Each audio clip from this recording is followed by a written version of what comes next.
But you may ask each other a direct question. Honorable Sallah, would you have a question that you want clarity on based on his... Yes, I was surprised when he said that the civil service is bloated, meaning that the objective is to reduce it, because what I have seen is that we do not even have the type of civil service that can currently address the challenges. Look at the hospitals. How many doctors, how many nurses? Look at the number of qualified teachers. Look at the number of... I don't think we have enough people who should render service. And the type of economy he's talking about, it leads to contraction, economic contraction. And it leads to retrenchment of civil servants, because you are not building the productive base. Where will he get the money to run an enlarged civil service? He does not know where to get it. And that is why what they are recommending is to retrench. Feel that the civil service is bloated, so you must actually reduce it. Is that not his position? When I say it is bloated, I mean it is overstaffed. And that we need to streamline the civil service under what they call RRR. We retrench, we retrain, and we reintegrate. Because now what's happening within the civil service, we still have people called messengers in the civil service. We still have drivers in the civil service. We need to reform it so that some of the services that the civil service need, especially in the offices, can be served by the private sector. Why have the paramilitary guarding the public installations and not giving it to private security firms?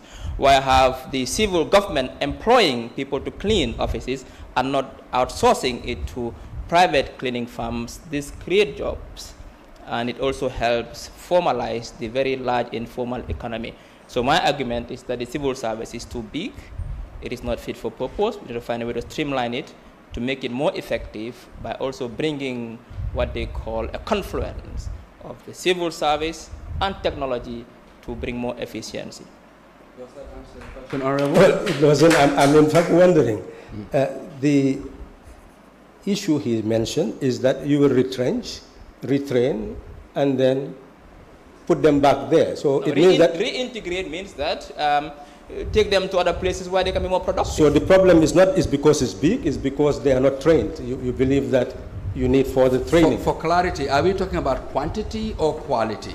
That is what I'm saying. I think yes, that's the issue. Let's find a convergence here. Yes, that's what it is. If it's bloated, are you saying it's so many incompetent people? Not incompetent, so but some people who are not serving any purpose in the civil service must be removed from the civil service and they train for other sectors. There are other sectors that need people. Today, as we speak, in our 10-point plan, we made a pledge that we are going to provide 100,000 jobs within 5 years.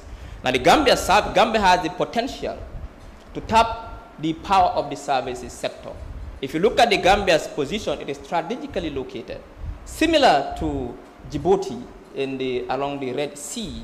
Just that Djibouti is inside Ethiopia, and today they are one of the most vibrant maritime service industries. Now, Gambia today, we can bring innovative solutions and new products to really increase tourist arrivals from roughly 200,000 to 1 million tourists. Is your issue here about quality at the same time? And the numbers, both of them. We need quality. So we need to train and equip and qualify. Of course. So because it's and supposed to then serve also cut the numbers down and send a lot of people to the private sector. But that is why we are saying civil service reform. Does that answer your question, Honorable? Overall. In fact, I'm getting more and more confused, because what I'm beginning to question is whether really the plan is to eradicate poverty in the Gambia. What I am beginning to hear is increasing really if you look at the pay that the civil servants are receiving now, and you look at the package, and with that you believe that you are going to reduce and you expect that you are saving something that will facilitate greater development. But the purpose of reduction is not to save. Let him complete. Let him complete, sir. Let him complete. Go ahead, sir. So essentially, what I'm being told is that there is no answer to the poverty of the country. And if that is added to the whole issue that you are bringing a free market, where is the free market in the Gambia? For 56 years, every government aims to build a free market. How many people are actually earning to have business in this country that can employ the type of population that he's talking about? Where is the free market in the Gambia? Can I ask a question to the Honorable? Yes. No, you may answer. You may answer. Where is the free market? The free market is existing. It's just that its potential has not been maximized because the enabling environment was not created by the government, but by previous governments. We did not build human capital, which is a prerequisite to have a vibrant free market system that brings in wealth. We did not build the relevant infrastructure, which is a prerequisite. We did not also get the right legal frameworks to fight corruption so that investors can have confidence in the market and bring in global wealth. So you don't blame the free market for that. You blame the ineffective, corrupt, and inefficient governments for that, and not the free market itself. So where will these people invest when they come? Do you see the land? Are they going to invest in land? Well, there are many sectors. Investors like which sector, for example?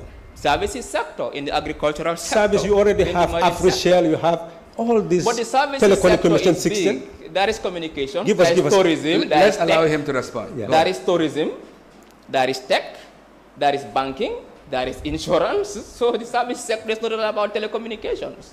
You see, the service sector is a sector which employs very few because of high tech. Any efficient service sector will not be talking about increasing employment. It's not a sector that employs. It's a sector that relies on technology. It replaces human beings. That is the reality. So the service sector is necessary. The private sector is necessary, but the private sector in this country cannot grow to a level where you can have eradication of poverty. The difference between Gambia and Sweden and Norway, etc., you had a private sector that blossomed to a point that you can tax the private sector in order to provide for those who are not employed, in order to provide for those who have more children, in order to provide those who are elderly, so you can provide social welfare. But the difference between those countries and this country is that we do not have a private sector to tax because they are already overtaxed. And you cannot do anything to that private sector to be able to provide what you need to deal with poverty. So what we are saying is that yes, you have consumption-based welfare for countries that have big private sector to tax. But you must have production-based welfare for countries that do not have that. And that's why you must have a cooperative bank in order to provide that resource that the farmer needs, farming implement fertilizer, so that they will be able to. That's the type of what the Honorable Doctor, we'll give you 2 minutes to respond. We'll give you 2 minutes to respond. So we conclude this, then your question to him. Yeah, 2 minutes to respond, then you ask your question. But he owes me a question. He asked me a question and I answered. No, that's what I mean. Yeah. All right, you will take 2 minutes now, so that we'll conclude this point, and then you'll ask him a direct question. In my 2 minutes? No. After your 2 minutes, you can ask him a direct question. All right, that's fine. What I'm trying to say is that the system that he's talking about, that Doi is talking about as in the Gonga, has been tried elsewhere and it has failed. I think the system that they are saying is a repackaged communism of the 21st century. It cannot work, it has not worked, it has failed. Countries that are able to transform their societies within a very short period of time relied on the expansion of the private sector and attracting global capital. The Rwandas, the South Africas, after apartheid, Mandela himself, who short period of time, is because they were able to.